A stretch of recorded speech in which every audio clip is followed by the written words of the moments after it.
இதோட மகராசனம் நிறைவேற்றது. வாழ்க வளமுடன்.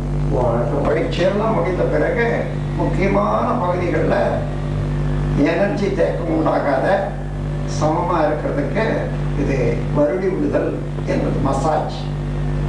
இதை செய்ய கவனிங்க. முதல்ல வலது கையினால தொப்புளை சுற்றி அடி வயிறு 1 2 3 அதே திருப்பி செய்கிறோம்.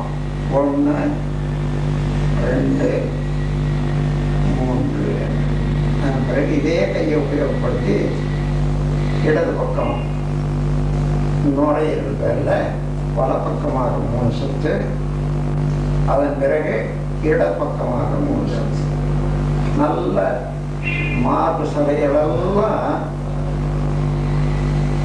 வருடி விடுற வகையில் அமையும். அதன் பிறகு இடது கை எடுத்து வலது பக்கத்து மார்பு சதைகளில் நல்லா வருடி விடணும்.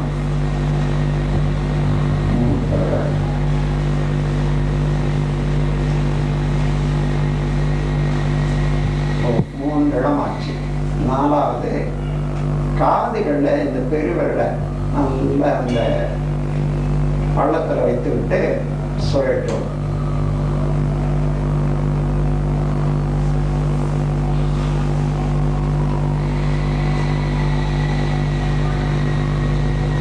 அதன் பிறகு டெம்பிள் இந்த நெற்றி பொட்டில் பெருவர்களை அழுத்தி கொண்டு அதே போல சுழட்டி விடுவது.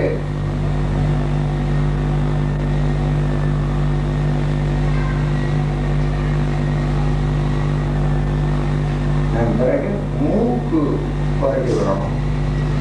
அப்படியே மூக்கு இந்த சதைகளெல்லாம் ஒரு வருடி விட்டுணும்.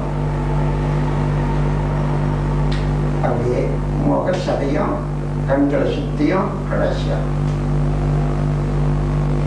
அதோட கொஞ்ச நேரம் ரெஸ்ட் எடுத்துக்கொள்ளலாம். இதோட எல்லா பயிற்சியும் உடற்பயிற்சிகள் நிறைவு பெற்றன. வாழ்க வளமுடன். வாழ்க வளமுடன். வாழ்க வளமுடன்.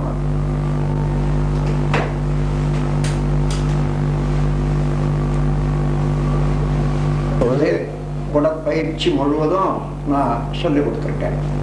கால வேளையில் எழுந்ததே இந்த பயிற்சியை நீங்கள் செய்து முடிச்சுடுங்க. ஒரே வேளை தான் செய்யணும். 2வது வேளை மாலையில் இந்த உடற்பயிற்சிகள் தேவையில்லை.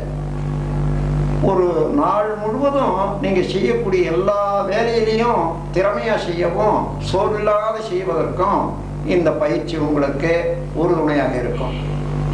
முதல்ல இந்த நியூரோமஸ்குலர் எக்ஸசைஸில் இந்த முறையில் நான் காண்பிச்சேன் 2 விதமான பயிற்சிகள்.